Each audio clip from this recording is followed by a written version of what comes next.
हरे राम राम राम हरे हरे, हरे कृष्णा कृष्ण कृष्ण हरे हरे, हरे राम राम राम हरे हरे, हरे कृष्णा कृष्ण कृष्ण हरे हरे, हरे राम राम राम हरे हरे, हरे कृष्णा कृष्ण कृष्ण हरे हरे, हरे राम राम राम हरे हरे, हरे कृष्णा कृष्ण कृष्ण हरे हरे, पुंडलिका वरदे हरि विठ्ठल श्री ज्ञानदेव तुकाराम, सद्गुरु गणेशनाथ महाराज की जय, सद्गुरु गुमानगिरी महाराज की जय। प्रस्तुत प्रसंगी संत सद्गुरु गणेशनाथ महाराजांच्या गाथ्यामधील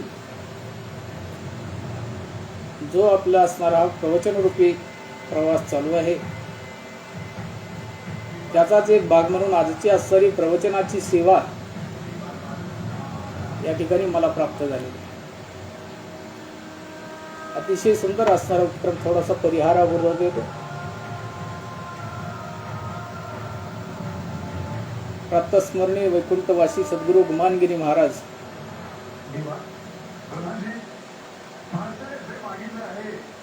या संतांच्या असणाऱ्या गाथ्याचा वारकऱ्यांनी, मुमुक्षु जीवांनी, साधकांनी निश्चितच याच्यावर अभ्यास करावा, चिंतन करावं, आत्मसात करावा। अतिशय असा सुंदर असणारा गाथा आहे। अज्ञानी, दुःखी, कष्टी किती अज्ञानी जीव आला, गणेशनाथांच्या एका शब्दामध्ये इतकं ज्ञान सामावलेलं आहे की त्याचं असणाऱ्या दुःखाचं निवारण झाल्याशिवाय त्या ठिकाणी राहणार नाही। फक्त त्याच्यावर भाव असला पाहिजे, त्याचा अनुभव घेता आला पाहिजे। जसं संत ज्ञानेश्वरांच्या असणाऱ्या ज्ञानेश्वरींचा विषय आहे, तसंच असणाऱ्या गणेशनाथांच्या असणाऱ्या गाथ्याचा सुद्धा विषय आहे। नामा म्हणे ग्रंथ श्रेष्ठ ज्ञानदेवी आणि एक तरी ओवी अनुभवावी। नुसतं वाचणं असणार कामाचं नाहीये, त्याचा अनुभव घेता आला पाहिजे। म्हणून प्रत्येक असणाऱ्या साधकानं, मुमुक्षु जीवानं, संतांना, ज्या अज्ञानी जीव आहे, जो दुःखी जीव आहे, कष्टी आहे, त्याला खरोखर जर भगवंताची प्राप्ती आणि सत्संग जर प्राप्त करायचा असेल तर गाथ्याचं असणारं चिंतन केलं पाहिजे, सद्गुरूंच्या असणाऱ्या अभंगाचं असणारं आत्मसात करता आलं पाहिजे, ते आचरणात आणता आलं पाहिजे आणि एका शब्दामधून संत महात्म्याला तुम्हा आम्हाला काय उपदेश करायचा आहे हे समजून घेता आलं पाहिजे। म्हणून संतांचे असणारे विचार तुमच्या आमच्या सर्वसामान्य जीवापर्यंत पोहोचावे आणि आपल्या जीवनामध्ये येणाऱ्या अडचणी असतील, दुःख असतील, अज्ञान असेल, त्याच्यामध्ये काहीतरी आशेचा किरण जागृत होऊन सन्मार्ग आपणाला दिसावा म्हणून ही असणारी एक प्रवचनरूपी सेवा, व्याख्यानमाला, हे प्रवचनरूपी पुष्प आमची स्नेही श्रीकांत ढवण हरिभक्तीपरायण यांनी सुरू केलेला आहे। खरोखर अतिशय असणारा चांगला उपक्रम आहे। अनेक असणाऱ्या संत महंत महात्म्याचं असणारं उद्बोधन या संतांच्या चरित्राच्या माध्यमातून तुमच्या आमच्यापर्यंत पोहोचत असतं। ते श्रवण करणं, चिंतन करणं, आचरणात आणणं हे आपलं कर्तव्य आहे आणि कुणाच्या शब्दानं कधी कुणाचं जीवन बदलल हे सांगता येत नाही। आता संतांच्या शब्दावर बोलणे इतके आपण फार मोठे नाहीये, परंतु आपल्या असणाऱ्या बुद्धीला, अज्ञानी बुद्धीला जितकं आपल्याला जमणार आहे तितक्या मोडक्या तोडक्या भाषेमध्ये या संतांच्या असणाऱ्या 2 शब्दावर या ठिकाणी गणेशनाथांचे आपण या ठिकाणी चिंतन करणार आहोत। संत सद्गुरु गणेशनाथ महाराज अतिशय सुंदर असणारा अभंग आहे। अभंगाचं असणारं चिंतन समजून घेण्याचा त्या ठिकाणी आपण सर्वांनी प्रयत्न करावा। नित्य आत्ममुक्ती पाहे आत्मा तो, या ठिकाणी गणेशनाथ महाराज सांगतात, नित्य मुक्ती पाही आत्मा तो निर्गुण, तोची तो आपण घेऊन राहे। ऐशी आत्म्याची भेटी येता या नरा, देही पाप पुण्य तेही जळून जाय. आत्माची होवनी आत्म्याशी मिळे, मोहेची आढळे अरूप जैसा. गणेशनाथ म्हणे ऐसा तो आत्मबोध, हरपे भेदाभेद मुळी होणे. बघा, अतिशय सुंदर असणार याचं आश्चर्य चिंतन गणेशनाथ महाराजांनी अभंगाच्या माध्यमातून मांडलेलं. खूप आश्चर्य गुह्य ज्ञान संत सद्गुरू गणेशनाथ महाराज यातून सांगतात. अभंगाचं चिंतन करत असताना नाथांनी जे या ठिकाणी आश्चर्य त्यांच्या भाषेमध्ये जे आश्चर्य या ठिकाणी आपल्याला सोपं करून संतांचं आश्चर्य गुह्य या ठिकाणी सांगायचा प्रयत्न केला, त्याच्यावर चिंतन करत असताना नित्य मुक्ती पाही आत्मातून निर्गुण म्हणलेला. आता आत्मा कशाला म्हणलेला आहे बघा. सर्वसामान्य तुम्ही आम्ही सांसारिक जीवातून आत्मा म्हणजे या ठिकाणी असणारा एक मनुष्याचा जीव, जो आत्मा या शरीरामध्ये आहे. ज्याने या शरीराला सोडलं की नुसता हा खाली देह राहतो. परंतु इथं सांगत असताना असा असणारा आत्मा निर्गुण आहे, परंतु तोच निर्गुण असणारा आत्मा बघा त्याची ओळख करून घेता आली पाहिजे. म्हणजे साधू संतांनी सांगितलं तू कसा आहे, निर्गुण आहे. त्याला कसल्याही प्रकार आत्म्याचं वर्णन करत असताना आत्म्याचं वर्णन करावं कुणी, फक्त संतांनी करावं. ते किती जरी विज्ञान प्रगत झालं असलं तरी विज्ञानाला आत्म्याचं वर्णन करता येत नाही. नवे नवे आत्मा कसा आहे सांगताही येत नाही. तो सगुण आहे का हेही सांगता येत नाही, निर्गुण आहे का काय सांगता येत नाही, की आकारानं किती हेही सांगता येत नाही. तो दिसतो कसा, चालतो कसा, त्याच्यामध्ये काय शक्य हेही सांगता येत नाही. तो काय काय करू शकतो हेही सांगता येत नाही. तो कसा हेही कळत नाही. आता बऱ्याच संतांनी त्या आत्म्याचं वर्णन आपल्या आपल्या भाषेमध्ये केले. बऱ्याच साधू संतांनी तो आत्मा म्हणजे भगवंताचा अंश आहे हे या ठिकाणी सांगायचा प्रयत्न केलेला. आता तो कसा आहे ते आपण समजून घेतलं पाहिजे. साधू संतांनी म्हणलं तुझं सगुण कहो की निर्गुण रे. संत महात्मे म्हणतात आत्मा म्हणजे तो आहे, तो म्हणजे कोण, भगवान परमात्मा. त्याचा अंश ऐसा असता हृदय आराम विराम सर्व सुखासी आराम. म्हणजे प्रत्येक असणाऱ्या जीवाच्या अंतःकरणाच्या ठिकाणी जो आहे, ज्याला जीव म्हणा प्राण म्हणा काही म्हणा, तो आत्मा. तो कसा आहे सांगू शकत नाही, परंतु तो आहे हे आपण मान्य करू शकतो. कुठे आहे, सर्वांच्या सजीवांच्या ठिकाणी त्याचं वास्तव्य आहे. कुठलाही जीव असू द्या, तो कसा आहे, तो निर्गुण सगुण आहे का तोही सांगता येत नाही, तो निर्गुण आहे का तेही सांगता येत नाही. मग तो कसा आहे. मग संत या ठिकाणी श्रीनाथ महाराज आपल्या भाषेमध्ये सांगत असताना सांगतात नित्य मुक्ती पाहे आत्मातून निर्गुण म्हणलेला. श्रीनाथ महाराज म्हणतात बाबा तो निर्गुण आहे, परंतु त्याला त्या ठिकाणी कुण्या भाषेमध्ये किंवा कुण्या याच्यामध्ये समाजासमोर प्रगट करून तुमच्या अंतःकरणामध्ये भगवंत रूपी ज्योत पेटवायचे ते तुम्ही ठरवा. म्हणजे तोची तो आपण होऊन येणार आहे. बघा तो असणारा निर्गुण रूपी आत्मा अंतःकरणाच्या ठिकाणी वास करणारा तो कसा आहे, त्याला कसं ठेवायचं आणि त्याला कसं जगवायचं हे तुम्ही कळलं पाहिजे. म्हणजे तो सर्वसमावेशक आहे, सर्व व्यापक आहे, विश्वामध्ये सामावलेला आहे. असा असणारा भगवंत रूपी अंश प्रत्येक जीवाच्या अंत शरीरामध्ये तो सामावलेला आहे. चाले हे शरीर कोणाची सत्य म्हणलेलं आहे ना. चाले हे शरीर कोणाची, कोण बोलले हरिविन म्हणले का भगवंताशिवाय कोण बोल. आता भगवान परमात्मा स्वतः देव तर येणार नाही आपल्याला या ठिकाणी शरीर चालवण्यासाठी. शरीर चालवण्यासाठी जी असणारी चेतना अंतःकरणाच्या ठिकाणी निर्माण झालेली आहे, त्या चेतनेलाच त्या ठिकाणी संत महंतांनी आपल्या भाषेमध्ये तो आत्मा म्हणला. आणि तो असणारा आत्मा सगुण आहे का निर्गुण आहे का दुर्गुण आहे का कसा, हे तुम्ही त्या ठिकाणी त्याला जशा प्रकारे त्या ठिकाणी ठेवचाल तसा तो या ठिकाणी वागतो म्हणलेला. तो या शरीराच्या ठिकाणी राहिलाय, त्या आत्म्याची भेट कोणाशी झालेली आहे? या शरीराची त्याची भेट झाली. बघा, तो कसा आहे?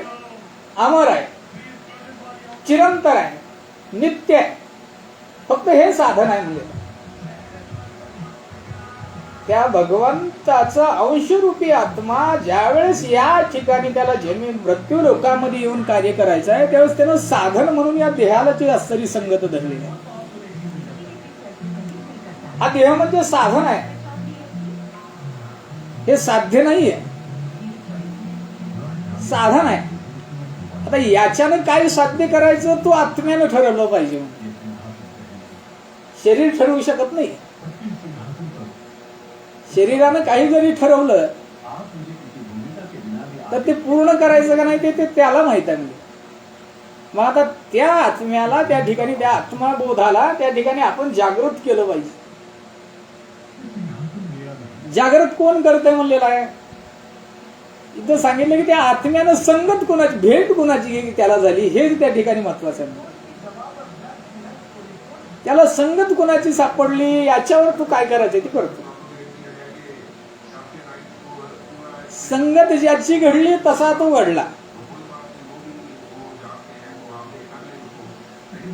ज्याच्या संगतीमध्ये जो जसा जातो तसा त्याला त्या ठिकाणी असणारा बोध घडतो. म्हणलेला साधू संतांनी सांगितले, ढेकणाच्या संगे हिरा जो भंगला आणि कुसंगे नाडाला साधू तैसा. म्हणजे म्हणून संगत महत्वाची आहे. तसा नित्य मुक्त म्हणलेला आहे. नित्य मुक्ती किंवा नित्य मुक्त असणारा कोण आहे? तो आत्मा आहे, पाही आत्मा.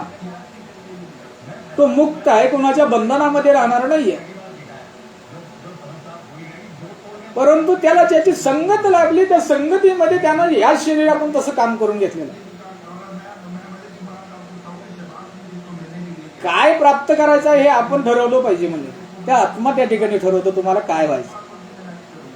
संत व्हायचाय, महंत व्हायचाय, साधू व्हायचाय, चोर व्हायचाय, दरोडेखोर व्हायचाय, संन्यासी व्हायचाय, त्या आत्म्याच्या असणाऱ्या संगतीवर त्या ठिकाणी द्यावं. आणि ते त्यानं ठरवलं पाहिजे काय व्हायचं. म्हणून या ठिकाणी सांगतात, त्या ऐशी आत्म्याची भेटी घेता या नरादे. काय सांगितलं? ऐशी आत्म्याची भेटी घेता. कुणी आत्म्याची? तर इथं सांगितलं की त्यानं संतांची असणारी सत्संग, साधूचा संतांचा सत्संग या आत्म्याला प्राप्त झाला पाहिजे. त्यावेळेस करणी करेगा असं नरका नारायण बनेगा म्हणलेला. हा जन्म मिळणं म्हणजे साधी गोष्ट नाहीये. आपण हा संत सद्गुरू गणेशनाथ महाराजांचा हा जो असणारा अभंग आहे, त्या अभंग आपण वरवर याचं असणारं वाचन करतो, चिंतन करतो, याच्या अंतःकरणामध्ये याच्या खोलावरील जाण्याचा आपण प्रयत्न करत नाही. एका एका शब्दामध्ये गणेशनाथ महाराज या ठिकाणी काय सांगतात, हा सगळा अध्यात्माचा विषय आहे. आपण या ठिकाणी बाकीचे असते, मी बरेच या गणेशनाथ महाराजांच्या अभंगाचं चिंतन केलं, श्रवण केलं, परंतु या अभंग अतिशय या ठिकाणी मला वेगळा वाटला. आणि गणेशनाथ महाराजांनी सूक्ष्म पद्धतीनं याचं निरूपण करत असताना आपण त्याला समजून घेण्याचा त्या ठिकाणी प्रयत्न केला पाहिजे. अनुभव घेता आला पाहिजे संतांच्या शब्दाचा. नुसतं वाचणं हा त्याच्यातला उपयोग नाहीये. म्हणून या ठिकाणी गणेशनाथ महाराज सांगतात की या आत्म्याची भेटी कुणाशी झाली? या देहाशी झाली. बघा, ऐशी आत्म्याची भेटी घेता या नरदेही. म्हणजे आत्मा कसा आहे? नित्यमुक्त आहे म्हणलेला आहे. तो निर्गुण आहे, परंतु त्याची भेट कुणाशी झाली? या नरदेहाशी झाली. विषय या ठिकाणी समजून घ्या. हे दोन भाग वेगळे आहेत. हा देह वेगळा आहे आणि आत्मा वेगळा. आपण बाह्य स्वरूपामध्ये, सांसारिक स्वरूपामध्ये हे सगळं एकातच त्या ठिकाणी मिसळतो. परंतु संतांच्या भाषेतून तुम्हाला सांगतो की हे वेगळं आहे आणि मधला असणारा आत्मा राम वेगळा आहे. तो आत्मा वेगळा. मग आपण या ठिकाणी किंमत कुणाला दिली पाहिजे जास्त? बघा, हे वेगळं आहे. हे कसं आहे? नश्वर आहे, नष्ट होणार आहे, संपणार आहे, तुटणार आहे, फाटणार आहे. ह्याची एक मर्यादा आहे, ठराविक मर्यादा आहे. 50 वर्ष जगेल, 60 वर्ष जगेल, 100 वर्षाचं घेईल, शेवटी संपणार आहे. म्हणजे माऊली ज्ञानेश्वरीमध्ये सांगितलेलं जे निर्माण झाले ते नष्ट होणार आहे, निश्चितच आहे, याच्यात काही भेद नाही. उपजे ते नाशे, नाशे ते पुनरिपुतीचे घटिका यंत्र जैसे परिभ्रमिका म्हणलेलं आहे माऊली. तसं हा निर्माण झालेला मनुष्याचा नरदेह निश्चितच संपणार आहे. संपलं की परत दुसरा आश्चर्य जन्म मिळणार आहे, कर्मधर्म संयोग आहे. परत ते आश्चर्य जीवन जगणार, परत त्या ठिकाणी मरणार आहे. परंतु ज्यावेळेस याचा जन्म होतो त्यावेळेस याच्या सोबत जे येतो ना तो आत्मा, तो मरत नाहीये. हे संपायला, तुटायला, फाटायला की तो याला सोडतो की दुसऱ्यामध्ये परिधान करतो. जैसे का वस्त्र, जसं हे वस्त्र आहे शरीरावर आपण परिधान केलेलं, याची मर्यादा 1 वर्ष, 2 वर्ष, 3 वर्ष, 4 वर्ष काय असेल त्याचं. हे फाटलं की जसं आपण दुसरं बदलतो तसं तो आत्मा या शरीरात फाटलं की दुसऱ्या शरीरामध्ये प्रवेश करतो, म्हणजे तो अमर आहे. म्हणून मनुष्याने संगत कोणाची धरावी, त्याची धरावी का याची धरावी,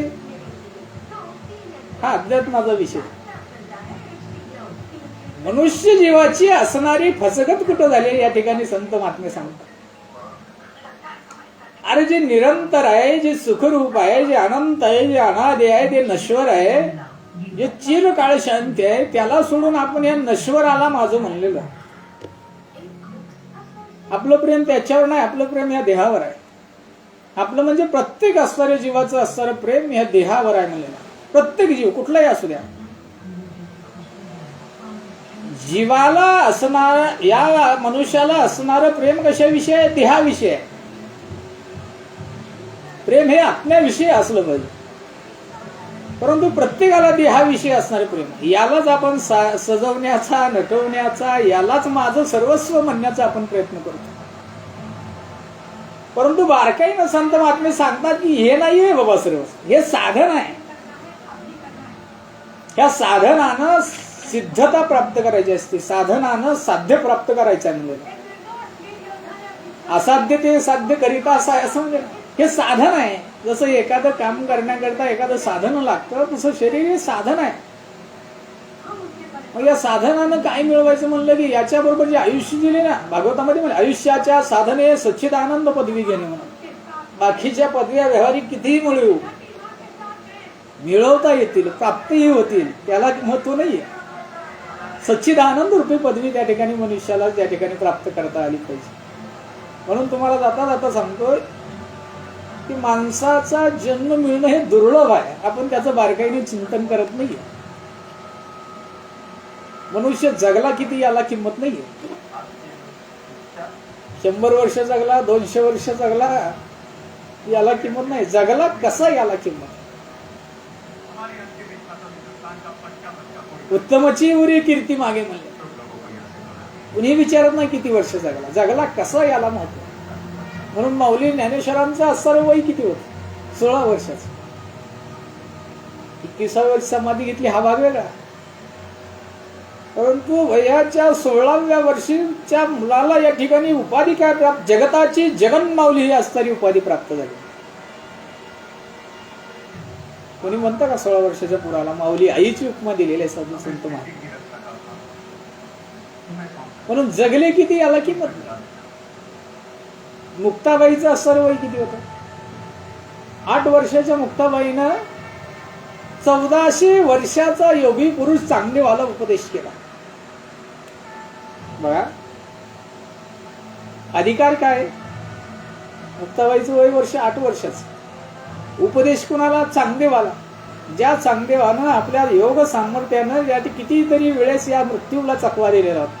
1400 वर्षाचं आयुष्य त्याला प्राप्त झालेलं.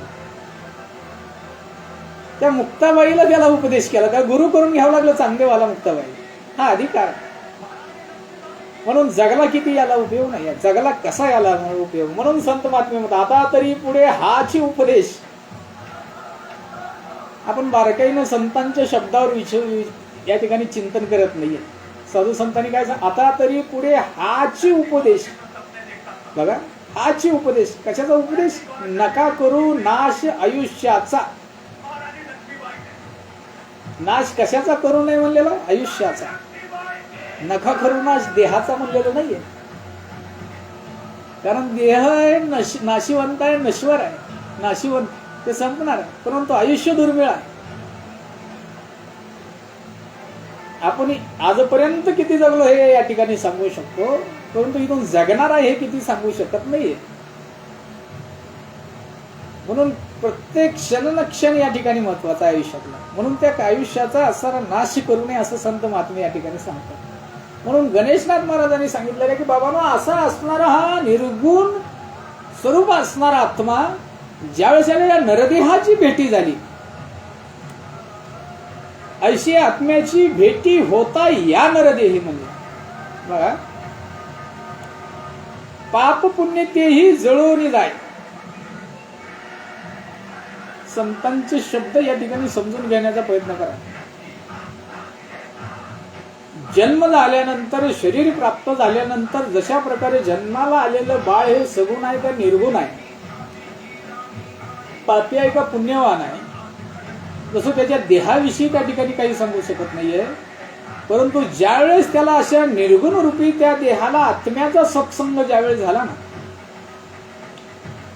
त्यावेळेस त्याच्यामधील असणारे पाप पुण्य सर्व त्या ठिकाणी जळून तो एक असणारा भगवंताचा आत्मरूप सच्चिद आनंद रूप असणारा तो जीव आहे. लहान मुलं आपण जे म्हणतो ना जन्मजात, ते सच्चिद आनंद रूप आहे.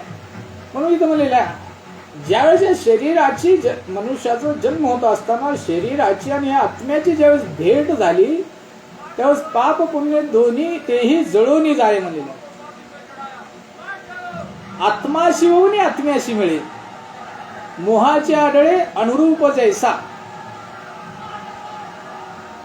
जोपर्यंत निर्जीव निर्गुण आहे, लहान बालक जसं निर्गुण म्हणतो आपण त्याला, कसल्याही प्रकारचा त्या ठिकाणी लवलेश नाहीये, अहंकार नाहीये, मद नाहीये, दंभ नाहीये, असा असणारा निर्विकल्प असणारा शरीर आत्म्याची या सुंदर स्वरूप भगवत स्वरूप आत्म्याची ज्यावेळेस या शरीराची संगत झाली, त्यावेळेस तो दोन्हीही एकची होऊन राहील म्हणजे दोन्ही एकच आहे. परंतु या माईक संसारामध्ये ज्यावेळेस तो आला, ज्यावेळेस त्याला या समाजामध्ये संगती घडायला लागली, की त्या संगतीच्या माध्यमातून त्याच्यावर जे होणारे संस्कार आहेत, त्याच्यावर जो घडणारा असणारा आघात आहे, त्याला प्रत्येक वेळेस पावलोपावली येणारा अनुभव आहे. त्या अनुभवातून ज्यावेळेस तो जीव तो असणारं शरीर त्या ठिकाणी जात असतो ना, त्यावेळेस त्याचं असणारे कार्य घडत राहत असतं. अगोदर तो कसा आहे, अनुरूप आहे, आत्मा शरीर एक आहे. परंतु ज्या वेळेस या ठिकाणी दोघांची असणारी भेट झाली ना, त्यास गणेशनाथ महाराजांनी सुंदर वर्णन केलेलं आहे. गणेशनाथ म्हणे, ऐसा होता आत्मबोध हरपे. म्हणजे याच्यातला आत्मबोध सगळं काही ज्यावेळेस सुंदर स्वरूप असणाऱ्या शरीराची आत्म्याची ज्यावेळेस जन्मजात भेट झाली ना, तो निर्विकल्प आहे. याच्यामध्ये कसल्याही अंतकरणाच्या ठिकाणी भेदाभेद नाही, एक रूप आहे.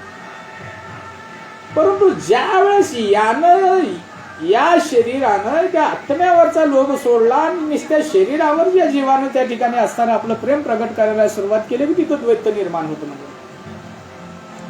म्हणून साधू संत वेगवेगळ्या मार्गाने आम्हाला उपदेश करताना हे सांगतात की बाबा समजून घेतलं पाहिजे मी कोण आहे, कळलं पाहिजे. म्हणलेला मी कोण आहे जोपर्यंत हे कळणार नाहीये ना, तोपर्यंत संत कळणार नाही, परमार्थ कळणार नाही, धर्म कळणार नाही, काहीही करणार नाहीये. अगोदर मनुष्याला स्वतःची ओळख झाली पाहिजे, आणि जोपर्यंत स्वतःची जाणीव होणार नाहीये ना, तोपर्यंत परमार्थ कळत नाही. आणि स्वतःची जाणीव होण्यासाठी सद्गुरूची असणारी संगत त्या असणाऱ्या जीवात्म्याला घडली पाहिजे. मनुष्य श्रीमंतीनं मोठा होईल, पैशानं मोठा होईल, ज्ञानानं मोठा होईल, गुणानं मोठा होईल, सर्व विद्या संपन्न होईल, ऐश्वर्य संपन्न होईल, सर्व असणारी सुख प्राप्त होतील. परंतु त्याला मी कोण आहे अगोदर कळलं पाहिजे, स्वतःची ओळख झाली पाहिजे कोण आहे. सर्व ऐश्वर्य आहे, सर्व सुख आहे, सर्व अमापासर ज्ञान आहे, परंतु हे कशासाठी हे कळलं पाहिजे. म्हणून अगोदर स्वतःला स्वतःची ओळख झाली पाहिजे, आणि स्वतःची ओळख होण्यासाठी सद्गुरूची कृपा घडली पाहिजे, संतांचा असणारा आशीर्वाद प्राप्त झाला पाहिजे. आणि सद्गुरु कृपेशिवाय काही साध्य होत नाहीये. म्हणून गणेशनाथ महाराज म्हणतात की अगोदरच्या असणाऱ्या अज्ञानी रूपी असणाऱ्या जीवाला ज्यावेळी शरीराच्या आणि आत्म्याचा सत्संग झाल्यावर जसं लहान बाळ जसं असतं, निर्विकल्प आहे, निर्द्वंद्व आहे, भेद नाही आहे, परंतु ज्यावेळेस या ऐहिक असणाऱ्या माईक संसारामध्ये ज्यावेळेस तो जन्माला येऊन हळूहळू वाढायला लागतो, या संसारिक भोगामध्ये भोग भोगत असताना त्यावेळेस त्याच्या हातामध्ये म्हणलेला की आपल्याला काय करायचं. संतांच्या शब्दावर विश्वास ठेवून जीवन जगत गेला तर संसार सुफळ झाला, आणि शरीरावर प्रेम करून स्वत्वाच्या अभिमानामध्ये जीवन जगत गेला तर सर्वस्वाचा त्या ठिकाणी नाश झाल्याशिवाय राहणार नाहीये. म्हणून आपल्याला काय करायचं आहे हे सद्गुरूशिवाय आपल्याला त्या ठिकाणी प्राप्त होणार नाहीये.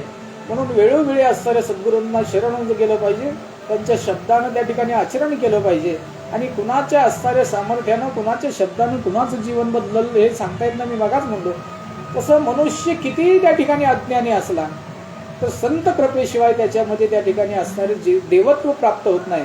म्हणून म्हणले करणी करेगा असं नरका नारायण बनेगा म्हणले. मनुष्यानं कर्म केलं पाहिजे, आणि सगळ्यात उत्तम म्हणजे कर्म आहे. आणि ते कर्म कसं असलं पाहिजे, ते कर्म काय करता आलं पाहिजे, आणि कोण्या कर्मानं आपला असणारा उद्धार आहे हे शिकवणारे संत असतात. सहज एक वाल्मिकी ऋषीचा असणारा तुम्हाला दृष्टांत जाता जाता सांगतो. महर्षी वाल्मिकीची असणारी कथा तुम्हाला आम्हाला सर्वांना माहित आहे. वाल्मिकी ऋषी कोण होते? ते वाल्या कोळी. रस्त्यानं येणाऱ्या जाणाऱ्या लोकांना अडवायचा, मारायचा, हत्या करायचा, त्यांच्यापासून पैसा अडका लुटायचा आणि आपल्या कुटुंबाचा चरितार्थ चालवायचा. काही बाकी ते घेणं नाही. हे कुटुंब म्हणजेच माझं विश्व आहे, हे विश्वाचे माझे घर. जगाशी देणं घेणं नाहीये, समाजाशी देणं घेणं नाहीये.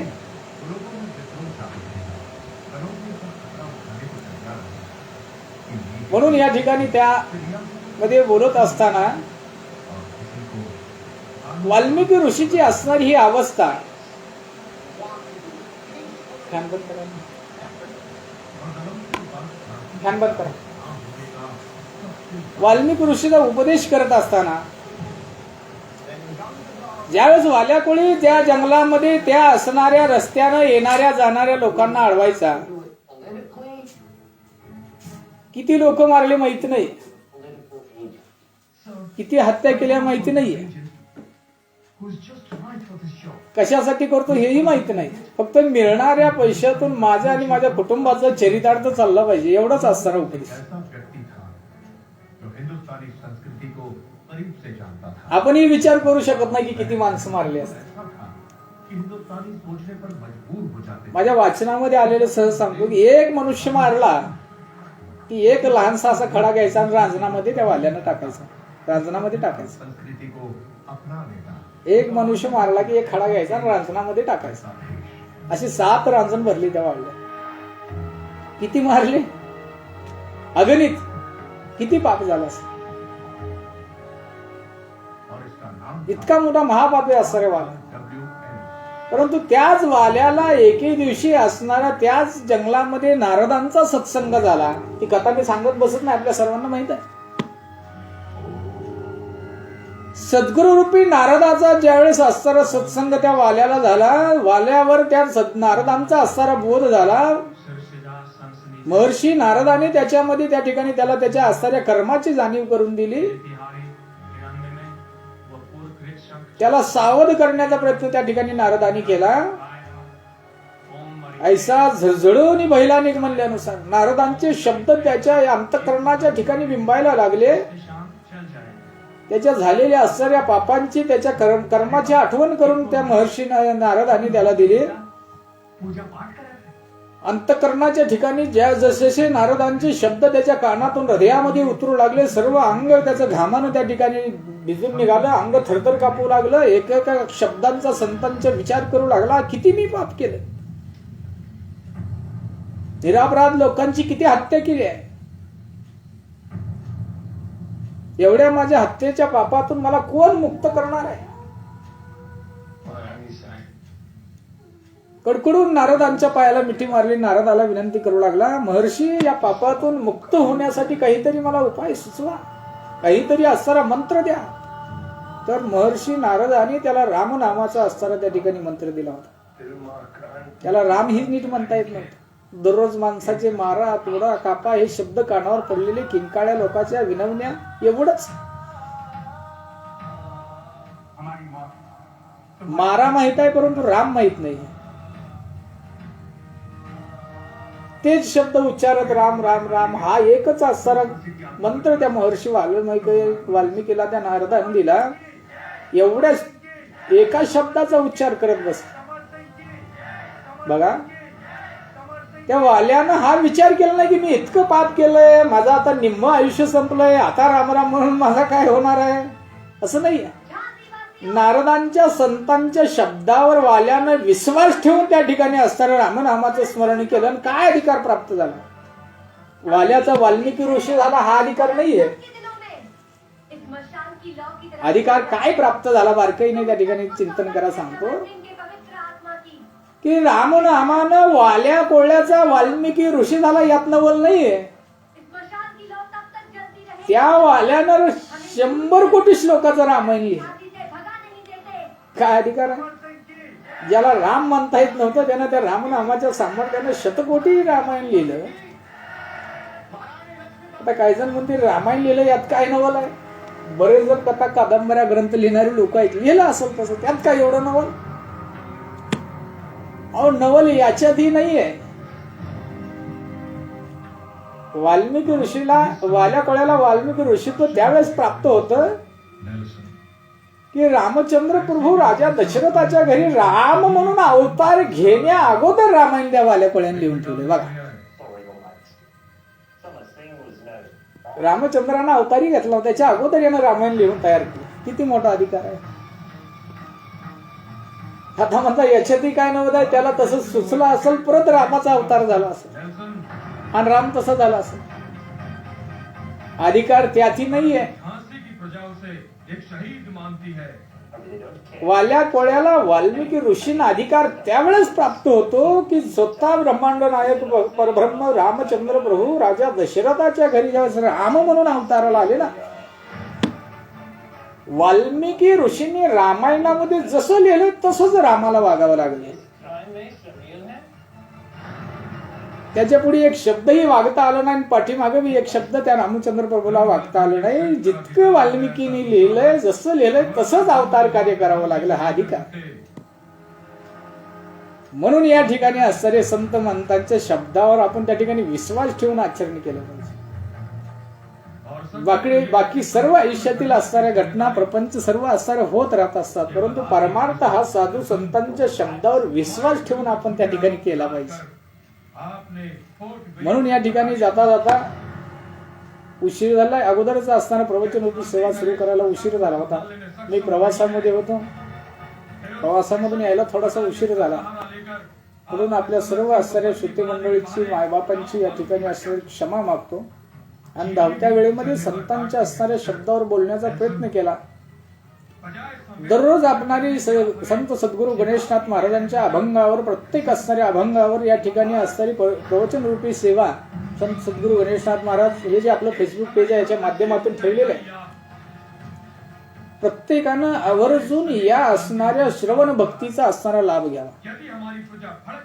सर्वश्रेष्ठ भक्ती ही श्रवण भक्ती आहे. म्हणजे प्रत्येक असणारा सत्संग महात्मा या संतांच्या शब्दावर विवरण करत असणारा आपल्या असणाऱ्या सत्सत बुद्धीचा अंतकरणाच्या ठिकाणी सद्गुरूला स्मरून त्या आत्मबोधातून त्या शब्दावर चिंतन करण्याचा प्रयत्न करत असतो.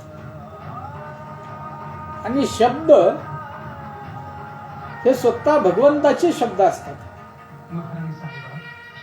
काही वाणीचा, काही गुणाचा, आपल्या बुद्धीचा दोष असू शकतो. तो सोडून जे योग्य आहे संतांचे शब्द आहे त्याचं श्रवण करण्याचा प्रयत्न करायचा. नाथांचे सर्व असणारे अभंग, सर्व अभंगावर या ठिकाणी चिंतन होणार आहे. प्रत्येक अभंगाच्या माध्यमातून संत सद्गुरू गणेशनाथ महाराज तुमच्या आमच्यासारख्या अज्ञानी जीवाला काय उपदेश करतात. गणेशनाथ महाराजांचा गाथा आहे, अभंग आहेत, आपण वाचन करतो, परंतु याच्यातून बोध काय करतात. चांगला अतिशय उपक्रम आहे. बरेच जणांपर्यंत या माध्यमातून हा पोहोचतोय. म्हणून आपण सर्व सुद्धा श्रोते मंडळींनी आवर्जून याचं श्रवण करण्याचा प्रयत्न करत जावा. जे योग्य आहे ते असणारे माझ्या बुद्धीचा जो समजून घ्या. धावत्या वेळेमध्ये उशीर झालेला आहे. नित्य नियमाप्रमाणे अतिशय सुंदर असणाऱ्या अभंगावर माझ्या असणाऱ्या बुद्धीला जसं जमल तसा मी सोडवण्याचा प्रयत्न केला. निश्चितच आणखी एका असणाऱ्या वेगळ्या अभंगावर सुंदर असणारे चिंतन आपण पुढे करू. झालेली सेवा यथामती यथावकाश आपल्या समर्थ मातापित्यांच्या श्रोते मंडळीच्या सर्व असणाऱ्या गुणीजनांच्या सर्व महाराज मंडळींच्या चरणी या ठिकाणी आपण अर्पण करू आणि सेवा याच ठिकाणी पूर्ण करण्याचा प्रयत्न करू. पुंडलिका वरदे हरी विठ्ठल श्री ज्ञानदेव तुकाराम सद्गुरु गणेशनाथ महाराज की जय. सद्गुरु गुमानगिरी महाराज की जय. विठाल विठाल विठाल विठाल विठाल विठाल विठाल विठाल विठाल. पुंडलिका वरदे हरी विठ्ठल श्री ज्ञानदेव तुकाराम.